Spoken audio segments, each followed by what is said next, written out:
Welcome back to the channel. It's Dr. Angela Cudger, the founder of Legacy Holistic Health Institute and licensed metaphysician. Now, if you are returning to the channel, welcome back. Thank you again for all your likes, your shares, your subscribes, your comments. All of these things let me know that this is content that you want to see. If you're new to the channel, we welcome you with open arms. Make this your consciousness and elevation home. And we know that you could be anywhere on YouTube, but you decided to stop on this video and hang with us for just a little while. So thank you, thank you, thank you, thank you, thank you. Be sure to hit the thumbs up for exchange of energy in this video. Be sure to like, share, and subscribe and turn the notification bell on so that you let YouTube know that you love this content and you let me know that you want to see more of this kind of content. Now, in today's video, we're going to be talking about the heart chakra. The Sanskrit word for the heart chakra is anahata. Now, the heart chakra is extremely significant, but remember, we are in the series for the chakras. So in this series, we're going to be covering 7 main chakras, which are the root, sacral, solar plexus, heart, throat, third eye, crown, and 3 chakras outside of the main 7, which are the mouth of God, earth and soul star chakras, earth star chakra and soul star chakra. So you're going to find all 10 videos in this series in a playlist. If you're new to the channel, we do a series every month. You'll have some type of series covered, and there's so much goodness coming up for you throughout the rest of this year and into 2024. We've got some brilliant things planned for you. And so we also cover quite a bit of other content around health coaching, businesses, retreats, wellness and wealth retreats, and all of those different things. If you're new to chakras, there is a link pinned in the comments for Chakra Balance Blitz. It teaches you quite a bit about chakras, chakra balancing, feeding for the chakras, shopping lists, recipes, and physical workouts for the chakras, in addition to EFT, tapping, or the emotional freedom technique, and how to use that to start to bring your chakras back to a place of harmony. Let's get into the heart chakra. Now, the heart chakra, anahata, is a 12-petal lotus, and it's represented by this 12-petal lotus in addition to the heart color bright green. The other color you might see to represent the chakra, or historically known to represent the chakra, is bright pink or a fuchsia or even a petal pink. So there are 2 colors that can represent the heart chakra, and we'll talk a little bit about those when we get into what it takes to heal the heart chakra. Heart chakra is located between the solar plexus chakra, which is right above the navel, and it's our seat of power, and the throat chakra, which is here right at the throat.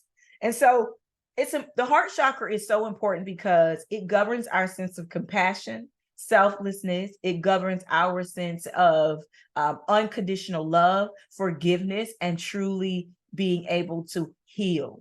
Now, the beautiful thing about the heart chakra is there are many other places throughout our bodies that people can make these etheric or spiritual cords or connections. And if you guys want another video on, or girls want another video on cord cutting, things like that, how to know if you've got attachments or cords from previous relationships or previous things. If you want more information on that, hit me in the comments and let me know that you want that video, and we'll get it scheduled into the content that we're sharing here. And so one of the things I want to be able to let you know about the heart chakra is that it governs the lower more physical or dense chakras, root, sacral, and solar plexus, and it's between those and your higher, more spiritual chakras. So it sits in the middle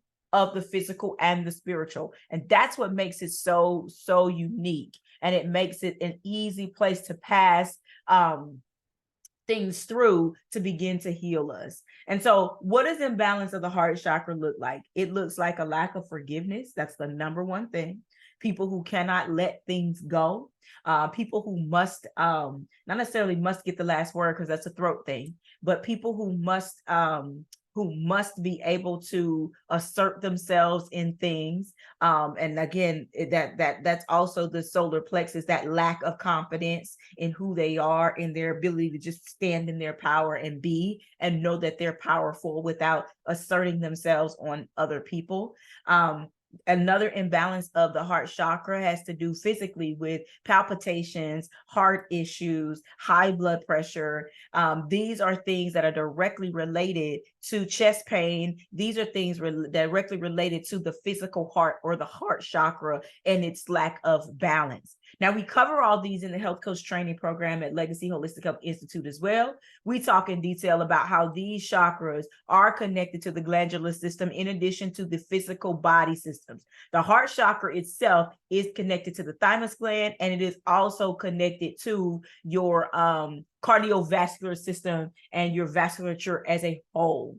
And so the heart chakra, some other imbalances might be emotional instability, inability to create long-lasting, fruitful, deep connections with other people, the inability to love and be loved, the inability to show passion and compassion for people and things. All of these have to do with the disharmony of the heart chakra itself. So now that we understand what the heart chakra looks like when it's out of balance, let's talk a little bit about what it looks like to start to bring it back into a space of harmony. Now, remember, the heart chakra is of the sign of the element of air. So when we go back through what we've learned so far, the root chakra has to do with the element of earth, grounding ourselves into Mother Earth and feeling like we belong here. The sacral chakra has to do with water and the flow of creativity and the energy of creativity. The solar plexus chakra is connected to the element of fire. So it allows us to stand powerfully and be bold in our pursuit of the things that make us feel like we belong here and our purpose. And then the heart chakra has to do with air. So freedom, expansion, self-expression, love, all of those things are involved with the heart chakra itself. Now, when we're talking about healing this chakra, one of the number one ways to begin to heal the heart chakra is forgiveness, or going on a forgiveness journey. Now, for those of you who want a separate video, like I said, about forgiveness, or about a journey through forgiveness and what that looks like mentally, physically, spiritually, and how to actually make that happen, no matter what you're a part of, you can let me know that in the comments as well. And I'm more than happy to share that content as well. From a metaphysical perspective, how to shift the mindset to forgive anybody, anywhere, anytime, anything. And so when we're talking about this, the heart chakra requires consistent forgiveness to be able to get ourselves to a place where this chakra can be back in a space of harmony.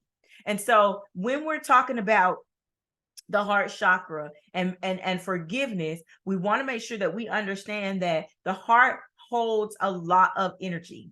Our heart holds a lot of energy, and it has the ability to transmute energy from other chakras or other areas of the body and turn those into love. As a matter of fact, when we're talking about this transmutation of energy, it's important to understand that the heart chakra sits at the center, and it is the number one place where energy can be transmuted. Now, you might read about this in books like the book by Napoleon Hill. You might read this in some of your other books that have to do with manifestation of abundance and things like that. They briefly mention transmutation of energy, not just from the heart chakra, but from some of the other chakras and energy centers in the body as well. But you want to make sure that you understand that the heart can transmute anything. And it is also the area of the body, that heart chakra, where no attachments can occur. No attachments can occur. And it's kind of our fail safe, right? Energetically, it's our fail safe, if you will.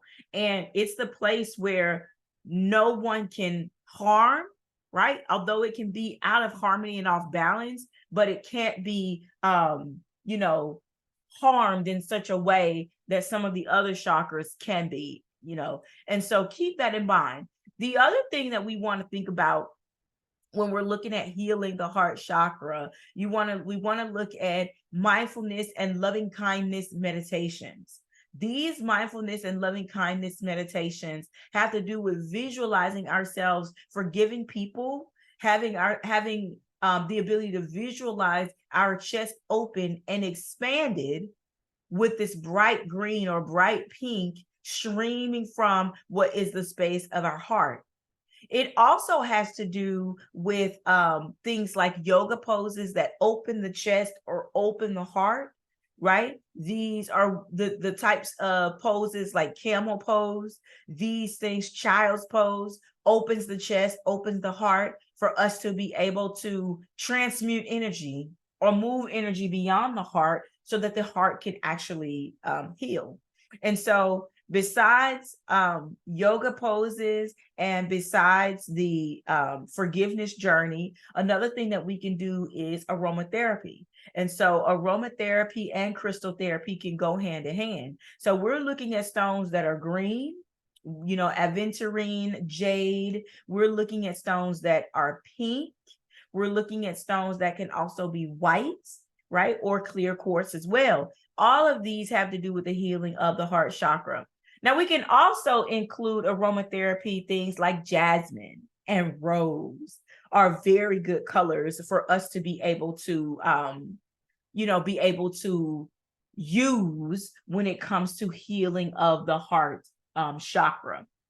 And so some of the other ways that we can look at this are foods that are green. So you want to eat to heal the chakra as well. So we're talking leafy greens. We're talking all the greens, right? All the greens you can think of, bell peppers, all types of kale, collard, spinach, cabbages, all different types of lettuce, right? All different types of greens that you can find are worth exploring. And then we also want to make sure that we're looking at foods that are pink as well. Your pink grapefruits, right? Your just your different kinds of fruits that have tinges of pink or colors of pink in them as well. Now, the heart chakra has a lot to do with freedom, expansion, transformation. So sometimes, and love, right? We can't forget love. So sometimes going on a healing journey of the self, loving the self even deeper, will put us in a space where we understand the heart chakra in a way that we never really thought we could. I will say this, when I decided to truly and effortlessly love myself, my life completely changed.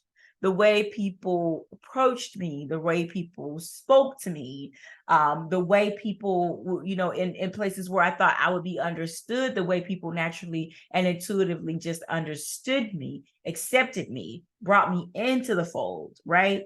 It has just been life changing. And I am so grateful that I went on a journey of self-love, right? And the number one thing I will tell you that I did on this journey was start with forgiveness. Because for a long time, I used to think that forgiveness was for other people, when in fact, it is for our own healing. That is what forgiveness is for, right? And so as you move into a space to harmonize or keep your heart in a space of harmony, I want you to remember that it is also the bridge between your physical and your spiritual, right? And I want you to take your journey, right, when it comes to self-love and the heart chakra and having an unconditional love for yourself and for other people. As you take this journey, I want you to incorporate these different things that I've shared here in this video. And then I also want you to be keenly aware of how your intuition starts to develop as you reharmonize this bridge between the physical and the spiritual. I hope you got something out of this video. Again, please click that like, share, and subscribe. Give me a thumbs up. Let me know this is the content that you want to see. Let me know if you want to see something else altogether entirely. And then be sure to share this video out.